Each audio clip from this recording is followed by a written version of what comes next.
उनको अलग अलग तरह के टैक्स के नियमों में फंसाकर ये टैक्स लेते थे उनसे। और ये यहूदी था तो यहूदी, लेकिन हेरोदेस राजा के नीचे काम करता था और टैक्स भी अपने परिवारों यानी यहूदी लोगों से लेता था।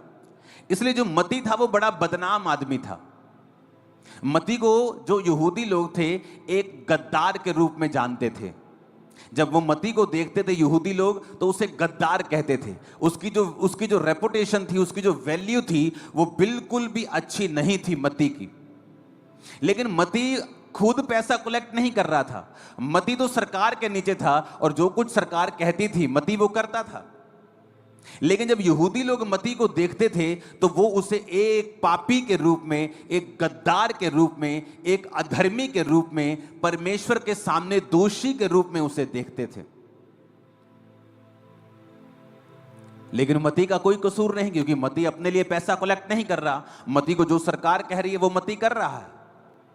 तो मती का जो हार्ट था, जो कंडीशन थी, वो इस तरह से जैसे किसी का दिल पीस दिया गया हो और आत्मा पीस दी गई हो।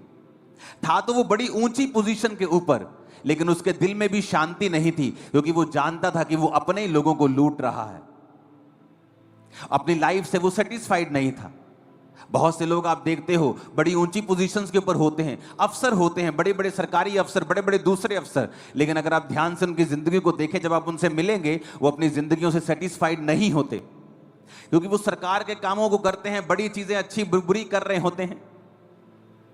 लेकिन जीसस ने मती से नफरत नहीं की। जो लोग मती को कह रहे थे, यीशु मसीह ने मती को वैसा नहीं कहा।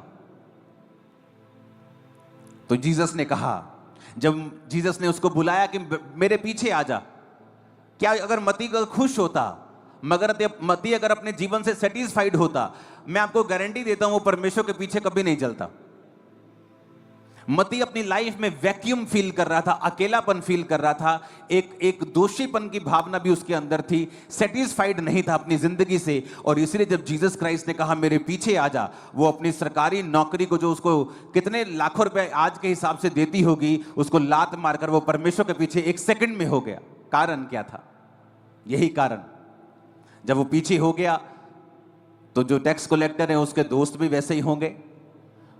टैक्स कलेक्टर की पुलिस भी वहां की वाकफ होगी, क्योंकि पुलिस के साथ उसका नाता होगा, अफसरों के साथ उसका नाता होगा, क्योंकि जब कोई टैक्स नहीं देता होगा उसके ऊपर कार्रवाई करवाता होगा, तो उसके साथ सभी गंदे लोगों का भी उसके साथ नाता था। तो जब वो बचाया गया और जीसस के पीछे हो गया, तो बड़े से पापी लोग यीशु मसीह के साथ बैठ के खाने लगे। तो फरीसी कहते ये तो पापियों के साथ खाता है। और यीशु मसीह ने क्या कहा? ये सुनकर 12 आयत में यीशु मसीह ने कहा, वैद्य भलो चंगों के लिए नहीं परंतु बीमारों के लिए आवश्यक है। इसलिए मैं तुमसे ये कहता हूं, तुम जाकर इसका अर्थ सीख लो। मैं बलिदान नहीं परंतु दया चाहता हूं, मैं धर्मियों को नहीं पापियों को बुलाने के लिए आया हूं। आज हो सकता है आप एक वैश्या को बड़ी ही घृणित निगाहों से देखते हो कि ये बहुत बड़ी पापिन है। आपके एरिया के ड्रग स्मगलर को आप देखते हो कि ये बहुत बड़ा पापी है, लेकिन कभी भी आपने उनको सुसमाचार नहीं दिया। आपने जो मोहल्ले में बदमाशी करता है आपने उसे बुरा जान लिया, लेकिन कभी भी सुसमाचार नहीं दिया। जब आप इन लोगों के पास जाएंगे, इनकी संगति करने के लिए नहीं, जो ये करते हैं उसका आनंद उठाने के लिए नहीं, बल्कि जो यीशु मसीह ने उनके लिए किया है उनको बताने के लिए, आप नोटिस करेंगे कि जो लोग सबसे बड़े पापी हैं, यीशु मसीह के पीछे सबसे ज्यादा और सबसे स्पीड के साथ वो चलना शुरू कर देंगे जैसे ही आप उनको वचन देंगे। आपको लगता है ये रिश्तेदार तो बहुत गंदा है, ये तो बड़े गलत पैसे कमाता है, ये तो बहुत ही खराब आदमी है, आप देखेंगे वही बंदा सबसे पहले यीशु मसीह को मानता है। क्यों? क्योंकि जब वो खराबी करता है उसके दिल में एक बेचैनी होती है, क्योंकि जो व्यवस्था है वो विश्वासियों और अविश्वासियों दोनों के लिए है। जो नियम बना है वो सारे जगत के लिए बना है। जब वो बुरा काम करते हैं लेकिन उनको मालूम नहीं होता वो बुरे काम में हैं, वो अपने माता पिता की आज्ञाओं को नहीं मान रहे होते, वो समाज के साथ अन्याय कर रहे होते हैं, विधवाओं अनाथों के साथ अन्याय कर रहे होते हैं, लेकिन उनको मालूम नहीं होता वचन।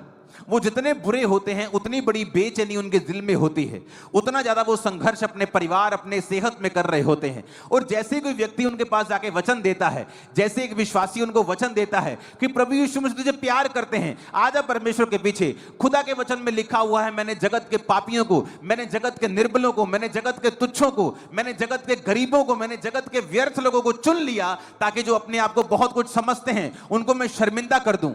जैसे ही वो सुनता है, अच्छा परमेश्वर ने मुझ पापी को चुन लिया, परमेश्वर ने मुझे निर्बल को चुन लिया, वो परमेश्वर का पीछा करने लगता है और वचन पूरा होता है, मैं पापियों को नहीं, धर्मियों को नहीं, पापियों को बुलाने के लिए आया हूं।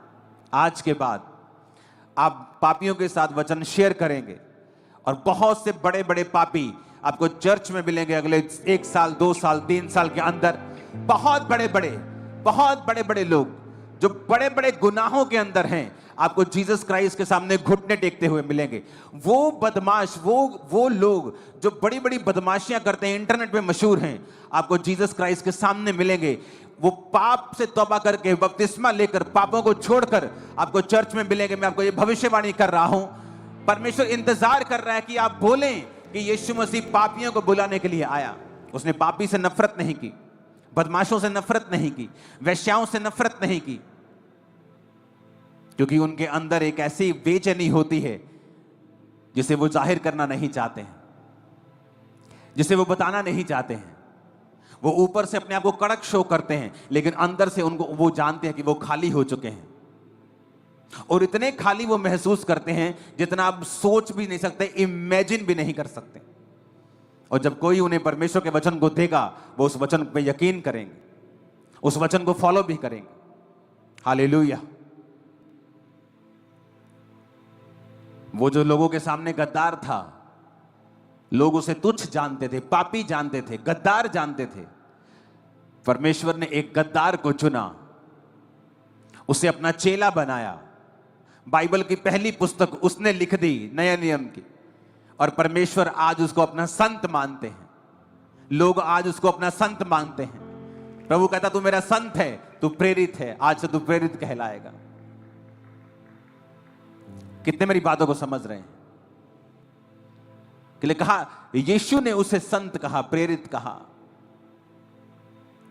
बाइबल में नए नियम के जो विश्वासी हैं उन्हें संत भी कहा गया है, पवित्र संत भी कहा गया है।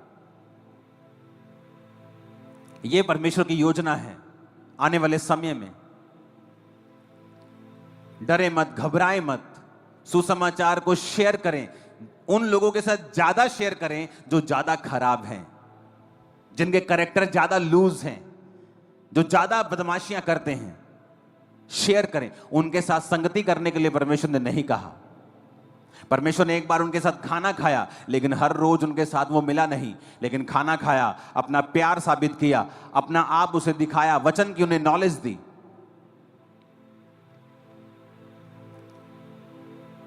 अपने दोनों हाथों को उठाओ। आज यीशु मसीह आपको मसा करेंगे और आप बहुत से लोगों को सुसमाचार सुनाएंगे और उन्हें बचाएंगे।